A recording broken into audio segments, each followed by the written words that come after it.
Ce chapitre 4 résume les modifications en cours d'examen par les autorités de Bâle, parfois abusivement dénommées Bâle III, qui ont abouti principalement de la crise financière de 2008-2009.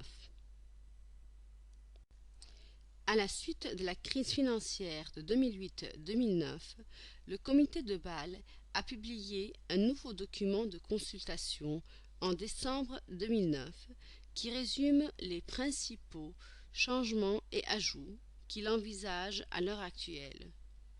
Ceux-ci peuvent être téléchargés de l'adresse suivante et sont résumés dans ce chapitre.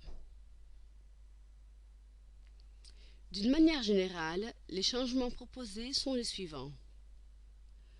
Premièrement, il souligne les actions ordinaires comme composante principale des fonds propres Tier 1. Il renforce les exigences de fonds propres pour le risque de contrepartie. Ils introduisent l'exigence du ratio de levier qui n'est pas pondéré, c'est-à-dire qui prend tous les risques à leur valeur nominale, indépendamment des risques inhérents contenus.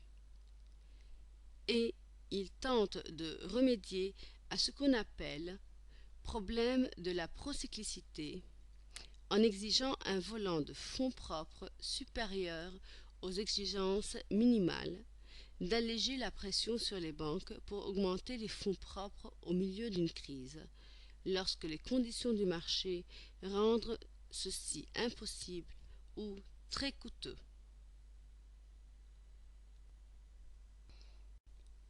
En ce qui concerne la définition de fonds propres Tier 1, le document de consultation précise les critères qu'un instrument doit satisfaire pour l'inclusion des fonds propres dans les fonds propres Tier 1, soulignant en particulier que l'instrument doit être subordonné, doit avoir des coupons ou dividendes entièrement discrétionnaires, non cumulatifs, et ne doit avoir ni une date d'échéance, ni contenir une incitation de rachat, comme une majoration ou une diminution de coupons ou de dividendes si elle n'est pas rachetée à une certaine date.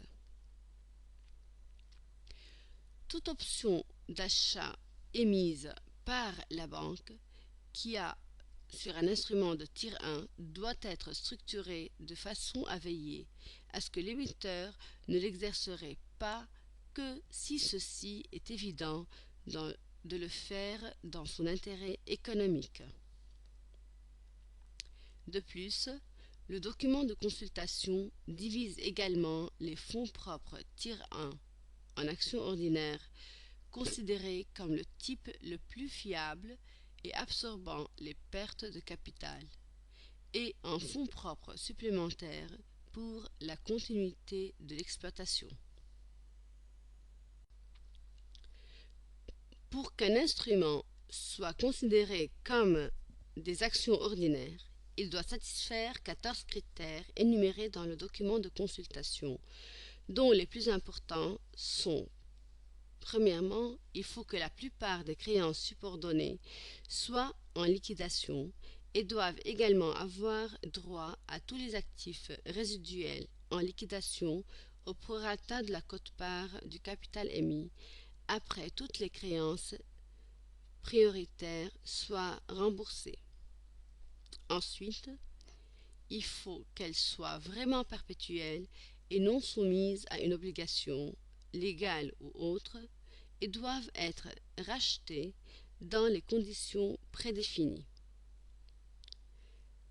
Puis, les distributions, par exemple les dividendes, ne doivent pas être attachées ou liées à un prix auquel l'instrument a été initialement émis, ni soumises à un plafonnement, ni obligatoires en aucune façon, de sorte que le non-paiement de dividendes ne puisse constituer des cas de défaut au terme de la documentation.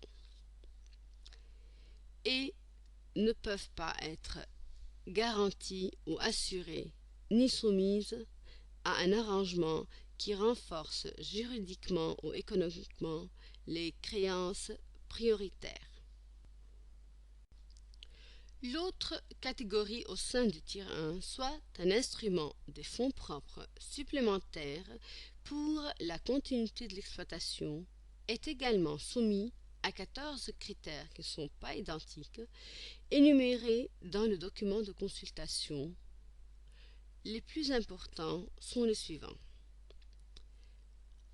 L'instrument doit être subordonné aux déposants créanciers généraux et à la dette subordonnée de la banque. Il ne peut être exigible qu'après un minimum de 5 ans et seulement s'il est remplacé par des fonds propres de qualité égale ou supérieure. Comme les actions ordinaires, l'instrument ne doit pas être sécurisé ou garanti et ne doit pas avoir une date d'échéance ou d'incitation de rachat. Il ne peut avoir une fonction dividende sensible au crédit, à savoir ce qui provoque le dividende de réinitialiser périodiquement sur la base de la solvabilité de la banque. Et, très important, il doit figurer explicitement l'absorption des pertes du principal, soit par la conversion en action ordinaire au point de déclenchement de l'objectif prédéterminé, tel que la réduction des ratios de fonds propres ou la notation de crédit inférieure à un certain point, ou la dépréciation du mécanisme qui attribue les pertes à l'instrument au point de déclenchement prédéterminé et réduit la créance de l'instrument en liquidation ou au plus tard à l'exercice de l'option d'achat. Des modifications mineures ont été également proposées à la définition des instruments du tiers 2. En ce qui concerne le risque de contrepartie, le document de consultation identifie un grand nombre de lacunes constatées lors de la crise dans la gestion de ce risque, en particulier en ce qui concerne le calcul de l'exposition susceptible au titre des instruments dérivés au cours des périodes de tension sur les marchés. Le défaut de la plupart des entreprises pour ajuster l'évaluation adéquate du crédit, CVA, pour le risque de contrepartie. Une forte corrélation devenue évidente pendant la crise parmi les grandes institutions financières qui sont les acteurs dominants dans des produits dérivés. L'incapacité de la plupart des participants à reconnaître et de se prémunir contre l'exposition de mauvais sens qui se réfère aux cas dans lesquels la taille de l'exposition de la banque à une contrepartie est positivement corrélée à la probabilité de défaut de cette contrepartie. Un excellent exemple de risque de mauvais sens à son extrême consiste à acheter des puts par les entreprises sur leurs propres actions ordinaires. Si le put est profondément dans la monnaie, une forte baisse du prix de l'action indique vraisemblablement une détérioration importante de la solvabilité de l'entreprise, ce qui rend la société en situation moins probable d'honorer sa position si et lorsque le put est exercé. En effet, dans un extrême scénario, lorsque le put atteint son maximum de la valeur intrinsèque, ce qui arrive lorsque les actions se commercialisent à zéro, la société est certaine d'être en faillite et le put perd presque toute sa valeur dans les mains des détenteurs. Continuons avec notre liste. Des retards imprévus dans les positions de dénouement avec les importantes contreparties en cas de défaut, surtout lorsque les transactions des sous-jacents sont particulièrement complexes ou ont des garanties non solvables. L'effet déstabilisateur des appels de marge qui a été déclenché lorsque la notation du crédit de contrepartie a baissé au-dessous d'un niveau précis, ceci aggrave la situation financière de contrepartie et de crise de liquidité dont elle souffre. Le défaut d'enlever l'immense pourcentage des transactions par l'intermédiaire du centre de compensation pour les contreparties. L'utilisation des garanties titrisées dont la volatilité des prix s'est avérée pire que celle de la comparaison de garanties souveraines ou des entreprises notées. Et l'insuffisance de la plupart des méthodes de simulation de crise, stress testing, et de contrôle ex post, back testing. Le document de consultation propose donc de nouvelles mesures pour faire face à chacun de ces problèmes. Une exigence que les mesures de l'exposition devraient être calculées sur des données qui comprennent une période de stress. La majoration des fonds propres qui captent mieux le risque CVA. L'exigence de fonds propres explicite pour un risque de fausse orientation spécifique. Une augmentation de 25% de la valeur de l'actif en corrélation de l'actif utilisé pour des expositions à de grandes institutions financières réglementées et aux institutions financières non réglementées. Une prolongation de la période considérée des risques entre les appels de marge pour les contreparties avec lesquelles un très grand nombre de transactions est en cours ou dont la garantie est non solvable. Une limitation des avantages de fonds propres qu'une banque peut atteindre en raison des appels de marge de crédit déclenchés par un déclassement de la notation de la contrepartie. Une décote sur la valeur des garanties sous forme d'instruments titrisés et l'interdiction complète sur l'utilisation de ces garanties à des fins réglementaires sous forme de resecuritization ou retitrisation, tels que les instruments CDO Squared et autres.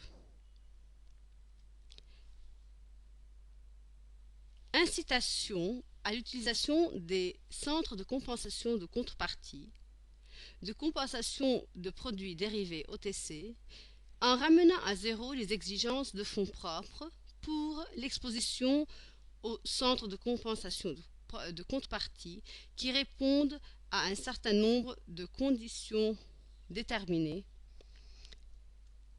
et une amélioration dans les exigences de gestion de risque de contrepartie en rendant plus explicites les exigences qualitatives pour les stress tests et le backtesting et en révisant les normes de validation du modèle. Le document de consultation aborde ensuite la perception que le système bancaire s'est avéré être excessivement endetté au début de la crise et a besoin de se désendetter rapidement une fois la crise a commencé, en exacerbant seulement l'effondrement des prix des actifs et par conséquent les ratios de fonds propres de la plupart des banques. En plus des tests fondés sur le risque, le document propose donc un test du ratio d'endettement maximal calculé sans ajustement pour la pondération des positions individuelles qui serait complémentaire au test en regard du risque que nous avons vu dans les chapitres précédents. Le ratio d'endettement maximal admissible n'a pas encore été précisé, mais les éléments suivants énumérés dans le document sont susceptibles de jouer un rôle important dans le calcul de ce ratio d'endettement. La mesure de fonds propres sera une définition de haute qualité qui reflète certaines restrictions que nous avons discutées au début de ce chapitre. Les garanties physiques ou financières, des garanties ou de protection de crédit achetées ne permettront pas de réduire les expositions du bilan. La plupart des formes de compensation ne sera pas autorisée. Ainsi, les mesures d'exposition brute apparaissent dans le calcul de l'exposition globale.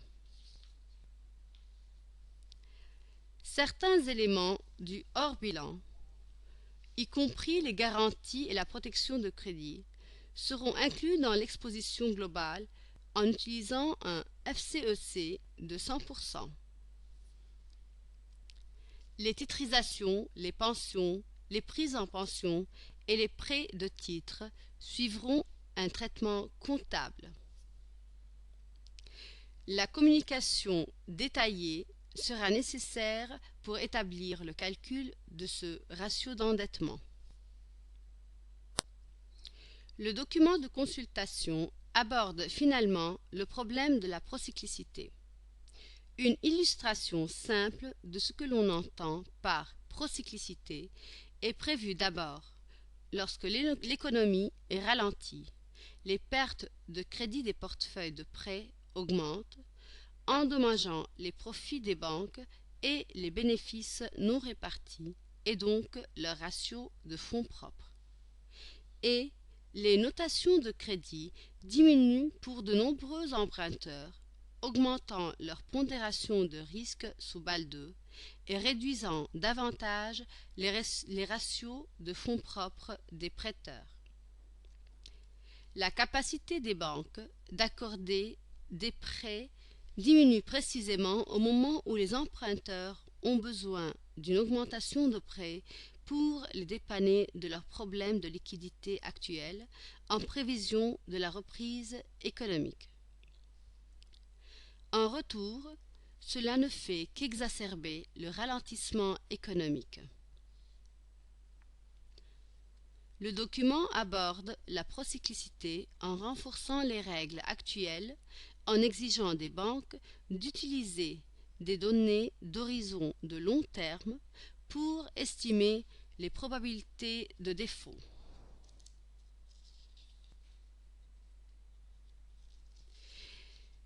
Et d'utiliser les estimations de ralentissement des pertes par défaut plutôt que des moyennes à long terme, étant donné que les recouvrements de dettes en défaut sont généralement inférieurs que la moyenne lorsque les taux de défaut augmentent de façon supérieure à la norme.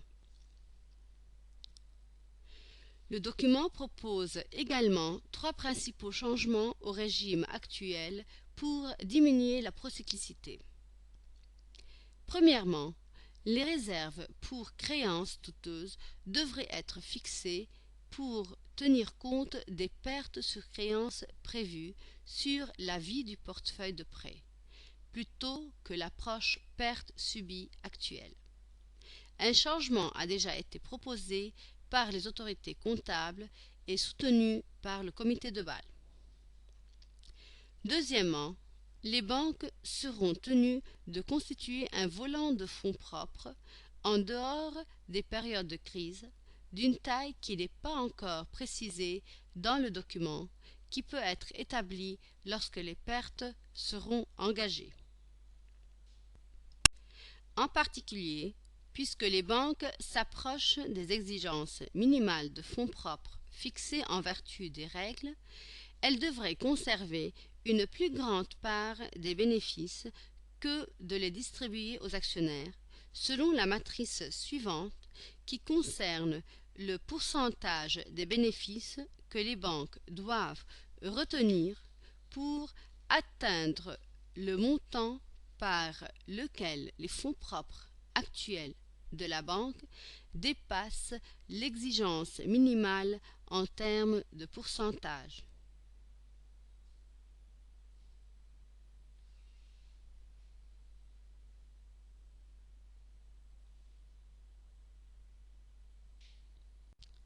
Enfin, le document consultatif discute des propositions encore à un stade précoce de formulation qui ajusterait une fourchette de volant de fonds propres lorsqu'il existe des signes montrant l'augmentation de crédit dans le système bancaire à des niveaux excessifs.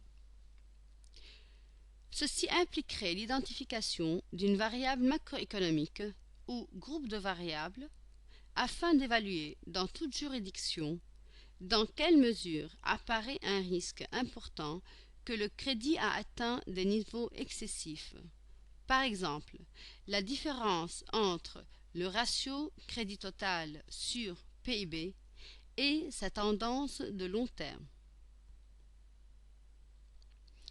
Ceci prendrait en compte les variations dans les stades de développement des secteurs financiers dans toutes les juridictions et leur violation des seuils prédéfinis serait utilisée par les régulateurs nationaux pour élargir la taille du volant de conservation de fonds propres décrite précédemment une minute avant.